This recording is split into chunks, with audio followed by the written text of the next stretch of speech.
అందరికీ నమస్కారం. నేను కాంగ్రెస్ పార్టీ కృష్ణా జిల్లా వైస్ ప్రెసిడెంట్ విశ్వంశెట్టి విజయభాస్కర్.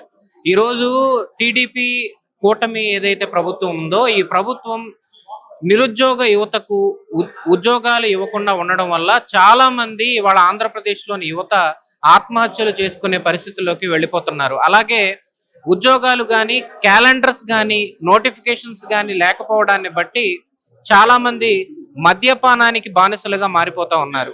నిరుద్యోగ భృతి లేదు.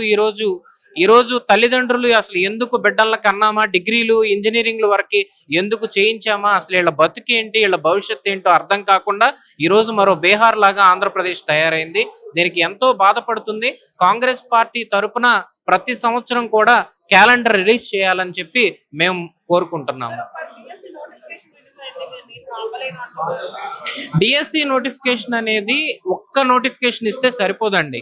కానిస్టేబుల్, ఎస్ఐ, ఎఫ్బిఓ, ఎఫ్ఆర్ఓ, అదేవిధంగా గ్రూప్ 2, గ్రూప్ 1 ఇలాంటి నోటిఫికేషన్స్ కూడా రిలీజ్ చేయాలి ప్రతి సంవత్సరం. ఒక్క డిఎస్సి ఇచ్చేసి చేతులు దులిపేసేసుకుంటే మిగిలినటువంటి వాళ్ళ పరిస్థితి ఏంటండి? నోటిఫికేషన్ ద్వారానే కాదు, ఇప్పుడు జాబ్ క్యాలెండర్ ద్వారా కానివ్వండి, గూగుల్ ద్వారా కానివ్వండి, ఎంతో మంది నిరుద్యోగులకు ఉద్యోగ అవకాశాలు కల్పిస్తున్నారు కదా వాటి ద్వారా. అంతా కళ్ళబొల్లి కబుర్లండి. ఈ రోజు ఎవరికి ఉద్యోగాలు ఇచ్చారు? శ్రీకాకుళం దగ్గర నుంచి గుంటూరు జిల్లా వరకు ఏ జిల్లాలో ఎంతమంది నిరుద్యోగులకు ఉద్యోగాలు ఇచ్చారు? అవి ప్రైవేట్ ఉద్యోగాలైనా గవర్నమెంట్ ఉద్యోగాలైనా లెక్కలు తేలవండి. ఈరోజు ఎవరికి ఉద్యోగాలు లేవండి. డిగ్రీలు చదివి కొన్ని లక్షల మంది బయటకు వస్తుంటే వందల్లో కూడా ఉద్యోగాలు ఇవ్వడం లేదు. అది ప్రభుత్వం ఒకసారి పట్టించుకుని ఈరోజు SC, ST, BC study circle కూడా నిధులు రిలీజ్ కానటువంటి పరిస్థితి.